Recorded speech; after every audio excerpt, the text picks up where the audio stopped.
Bueno, ¿alguna duda que tengan sobre la farmacocinética? Los que han leído. Vamos a pasar los dientes. Sí, no problema. Pero lo voy a pasar para que presten atención, no porque estén haciendo otra cosa. Tú sí, pero los demás. Bien, te digo, estuve viendo los esquemitas y los demás entendí yo también. Miren, cuando les toca exponer a ustedes, no sé yo, o sea, mi personalidad para aprender las cosas es con mapas conceptuales como estos. No sé ustedes, tengan su forma de aprender, pero así pues es mucho más claro entender los conceptos. ¿Okay? Cuando hablamos de farmacodinámica, tienen que ustedes pensar, como ya saben, lo que significa, qué es lo que la droga le hace al cuerpo, pero sobre todo pensar en lo que son receptores. ¿Okay? Cada célula, todas las células tienen receptores.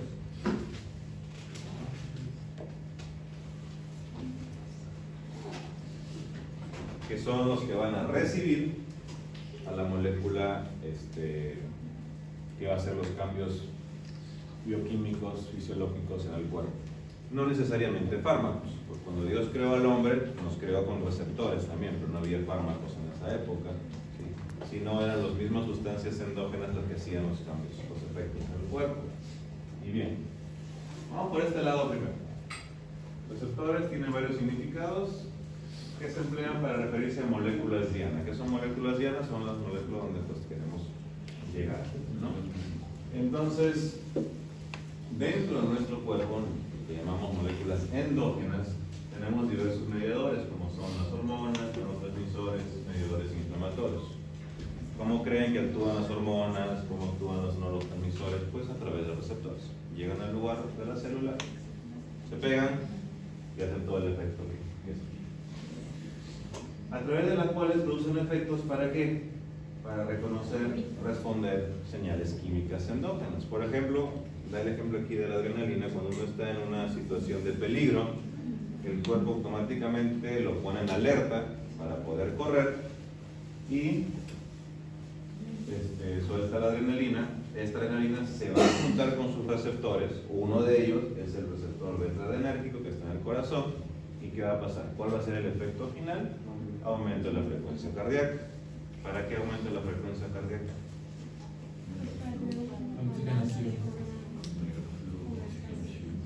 ¿Cómo morder un perro? Empiezas, ¿qué va a pasar? Que corras. ¿Ah? Te aumenta todos esos valores, te aumenta la frecuencia cardíaca porque el cuerpo entiende que vas a empezar a hacer un ejercicio, pero vas a empezar a correr. ¿Sí? Entonces necesitas acelerar todo esto para que haya irrigación sanguínea en todo el cuerpo. ¿Okay? Entonces, como dice acá, la unión de resultados, pues aumenta la frecuencia cardíaca. ¿Okay? Segundo, otro significado que tiene la molécula diana a la que debe unirse una molécula del fármaco. ¿Okay? Ya estamos hablando, esto fue a nivel endógeno y esto ya va a ser a nivel exógeno. Fármacos que vamos a administrar al paciente. En estas tenemos 4 tipos, ¿sí? Receptores, si bien su propio nombre dice, enzimas, proteínas transportadores y canales iónicos. El mismo ejemplo que la sustancia endógena, nosotros podemos administrar adrenalina en forma exógena o epinefrina, que es otro nombre, para hacer el mismo efecto a nivel del receptor beta-adrenérgico que está en el corazón. Actúa a través de otros receptores también de adrenalina, pero en este caso es el ejemplo nada. El metotrexato, cancerígeno, que actúa en una enzima, que es la enzima reductasa del hidrofolato. Ese es su sitio de acción, una enzima. Las estatinas, por ejemplo, que son medicamentos para bajar los lípidos del cuerpo, actúan en receptores de lipoproteínas de baja densidad. Cada uno tiene su ubicación específica para actuar. En el caso de los anestésicos locales, ¿sí? Van a actuar a nivel de los canales de sodio sensibles a voltaje, van a hacer los bloqueos. ¿Para qué? Pues justamente para evitar la sinapsis. Bloquean la sinapsis a través del bloqueo del canal de sodio y ya no hay transmisión eléctrica, por ende no hay dolor, por eso cuando le ponen anestesia pues no le duele. ¿Sí? ¿Qué más? En los receptores de fármacos tenemos que hay dos tipos así generales, pero vamos a ver más específicos, que son los agonistas y los antagonistas. ¿Ya han visto esto en física? ¿Sí? Bueno, los agonistas que producen activación, ¿sí? Y los antagonistas van a inhibir, ¿okay? Todo lo contrario. No hay ciencia fuera. ¿Okay? ¿Dudas de esto? ¿No? Bien. Otro concepto que quiero que les quede claro es el concepto de afinidad. Eso lo tengo en este librito. Bueno. ¿Ya lo consiguieron? Sí. Ya viene otra versión, porque no sé de qué año es este. ¿Lo consiguieron en biblioteca o lo compraron? Por la red. No sé bien. A ver, digital. ¿Es el mismo vosotros? ¿Es el mismo? ¿Es el mismo? Sí, es el de la portada. Y si ustedes ven, hay muchas preguntas de curvas. Pero bueno, ahí está. Ok, afinidad. Es la tendencia de un fármaco, para unirse a receptores específicos. ¿Ok? Entonces, tenemos que hay fármacos que tienen alta afinidad por el receptor, mediana afinidad y baja afinidad. ¿Ok? El complejo fármaco-receptor. Cuando ya se une el fármaco con el receptor, se llama complejo fármaco-receptor. Entonces, los fármacos con una alta afinidad van a llegar en alta afinidad, permanecen fijos a sus receptores por un periodo de largo tiempo. ¿Por qué? Porque tienen mucha afinidad con ese receptor. ¿Okay? Por ende, al permanecer fijos por largo tiempo, su velocidad de disociación, o sea, su velocidad de separarse va a ser baja. ¿Por qué esto va a ser baja? Porque tiene mucha afinidad. Vamos a lo contrario, si tengo un fármaco que tiene baja afinidad por su receptor, su velocidad de disociación va a ser ¿qué? Va a ser alta, se va a separar muy rápido. ¿Ok? ¿Hasta aquí dudas, preguntas? ¿No? Bien. Los fármacos más potentes tienen una gran afinidad por sus receptores y ocupan una porción importante de los mismos, incluso en concentraciones bajas. ¿Qué quiere decir? Que cuando el fármaco es muy potente y va a llegar a estos receptores, ahorita vamos a ver lo que son efectos máximos y submáximos, ¿sí? No necesariamente el 100% de los receptores va a tener que estar llenado por los fármacos. A veces con un 40% ya se obtiene el efecto máximo. ¿Por qué? Porque la afinidad es muy alta. ¿Sí? ¿Qué más? Dos conceptos de dentro de la afinidad: velocidad de disociación, que ya lo vimos, ¿qué significa?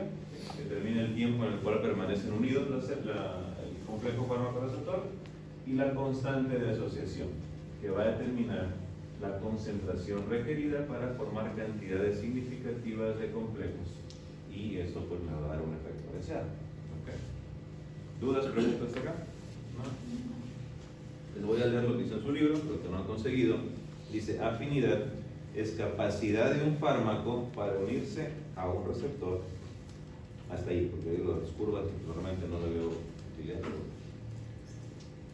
Eficacia, ahorita lo vamos a ver, y potencia la vamos a ver. Voy a hablarles de potencia. Potencia es la cantidad cuantitativo de fármaco que se requiere para obtener el efecto deseado. ¿Okay? Potencia, entonces, ¿qué es? Es la cantidad de fármaco que yo necesito para tener un efecto deseado. Bien. Este es el ejemplo de lo que son agonistas parciales, totales y antagonistas. ¿Okay? Vamos a ver acá abajo primero con antagonistas. Cuando un fármaco se une a un antagonista, por lo general, no siempre, pero por lo general es el mismo sitio de acción que va a actuar el agonista, es el mismo receptor. ¿Okay? Se juntan, hay afinidad, pero no hay efecto. Lo que se llama eficacia nula, o E es igual a 0. ¿Por qué? Pues no hay efecto, no busca nada, se lo deja así. En cuanto a agonistas totales, el fármaco A, que es el agonista, se une al receptor, va a formar el complejo fármaco-receptor, tiene una alta afinidad Y esto va a hacer que llegue una respuesta máxima, que se llama que es una eficacia elevada. ¿Okay? Entonces, lo que les explicaba, si por lo menos ahí arriba unos cuadritos que ven que son los receptores, ¿no? ¿Okay? Si yo tengo 10 receptores y viene un agonista total y se une con este receptor, cuando tiene una afinidad muy alta, no necesito que los 10 receptores estén completos, porque ya con un 40-50% ya va a producir la respuesta máxima. ¿Okay? Agonistas parciales son aquellos que tienen afinidad también por el receptor, pero tienen un efecto submáximo, o sea, una eficacia intermedia. Si yo lleno todo el 100% de los receptores, no va a llegar a una eficacia máxima. Jamás, no voy a poder llegar nunca a una eficacia máxima.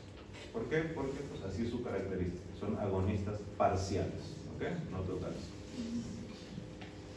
Leo lo que dice acá el libro, que es eficacia, para que tengan claro el concepto. Dice, es que también produce el fármaco una respuesta farmacológica.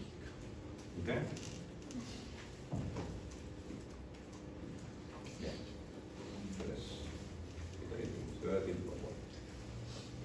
Otro concepto que en su libro está como activación constitucional, me parece.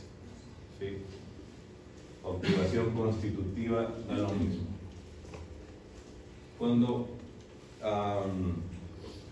los receptores no reciben ninguna molécula para poder actuar, se supone que están en un estado neutro, si lo quieren ver así.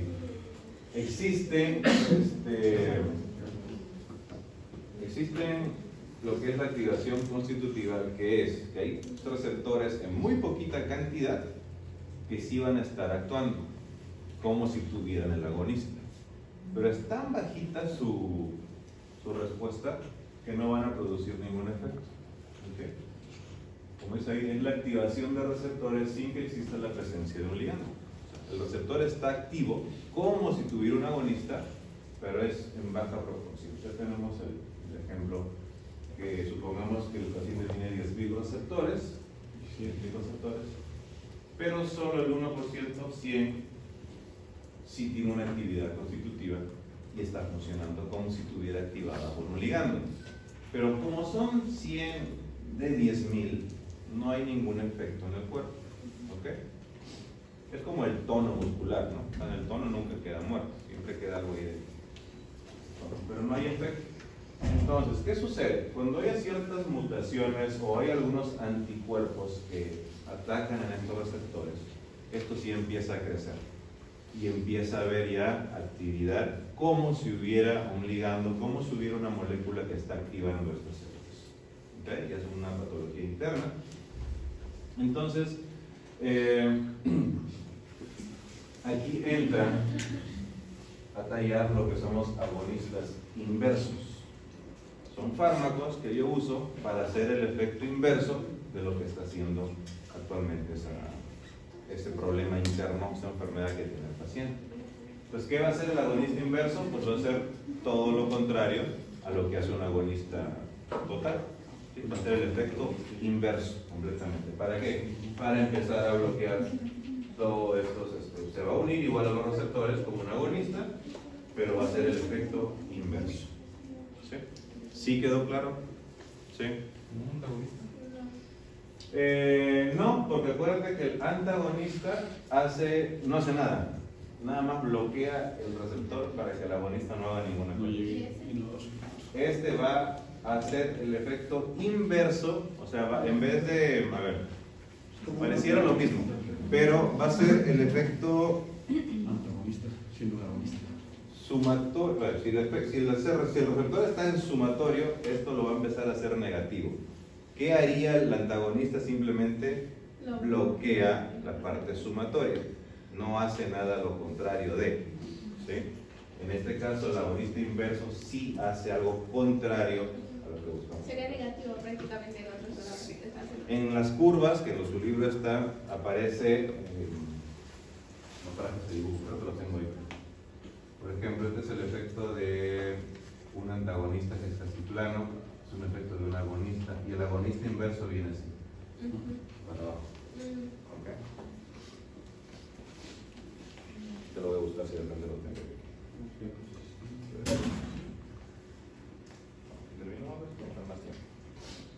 Bien.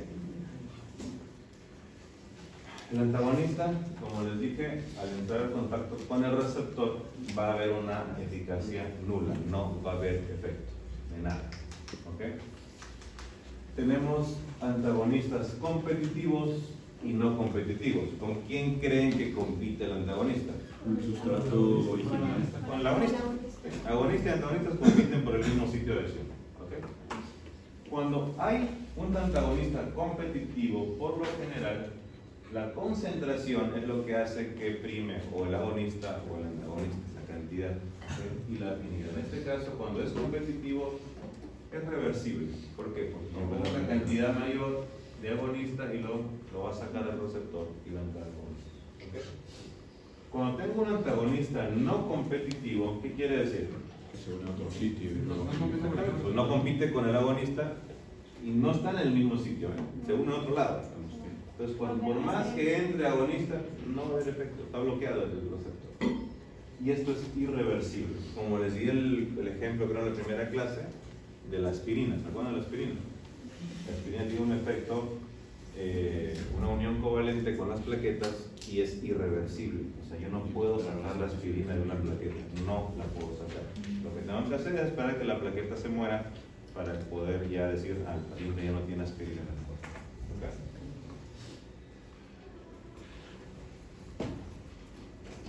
Bien, esto ya es lo último casi, te digo que farmacodinamia es más tranquilito. Mecanismo de señalización de receptores, también creo que lo han visto en Bioca.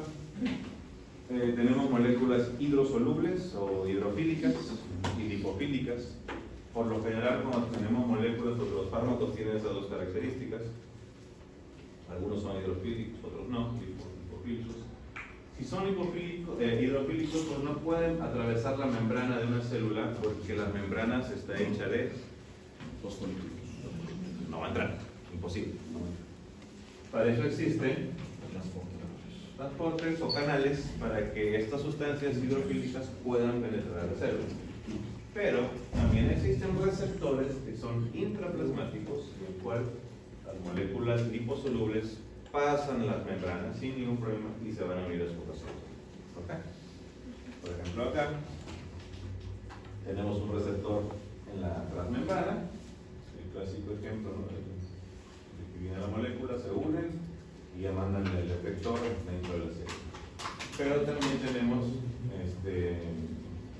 receptores intracelulares, como el caso del estrógeno, que pueden entrar dentro de la célula, y en este caso el receptor está en el núcleo, y pueden unirse para formar el efecto que ellos desean. Esta es la última diapositiva. Muy bien, nuevamente los dos ejemplos a nivel de membrana plasmática y a nivel intracelular. ¿Sí? ¿Qué sucede? Cuando es a nivel de membrana plasmática, donde la molécula se va a unir a su receptor, ¿sí? Que es la recepción, va a entrar. Por lo general, estos dibujos que ven acá son cuando es una proteína. Okay. Y empieza a haber una transducción de la señal que está enviando la molécula al receptor. Entonces va a haber una transducción que va a pasar. ¿Para qué? Para que pueda haber una respuesta ya dentro de la célula. Okay. Cada fármaco, obviamente, hay una producción distinta, una respuesta distinta. En el caso del intracelular, como en este caso de la testosterona, entra a la célula, no pide permiso y se va a unir a su receptor, lo va a activar, va a entrar al núcleo, donde aquí mismo va a haber una transcripción del mensaje que quiere mandar la hormona, va a crear un RNA mensajero y va a enviar la señal. ¿Ok? Estos son conceptos básicos de Bioca que ustedes ya lo deben haber visto. Y hasta aquí es donde yo quiero que ustedes vean lo que es farmacodinamia. Más allá, creo que no es necesario. Y en el libro, les lo quiero mencionar.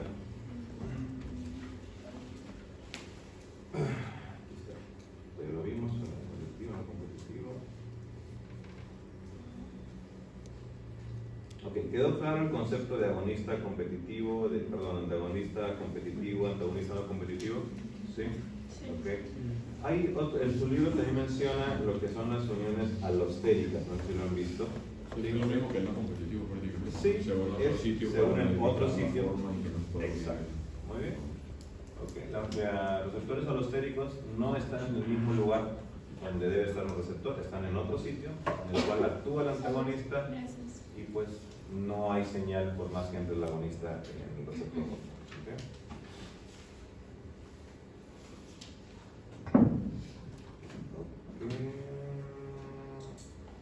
Hay otro concepto que se llama antagonismo químico, ¿ok?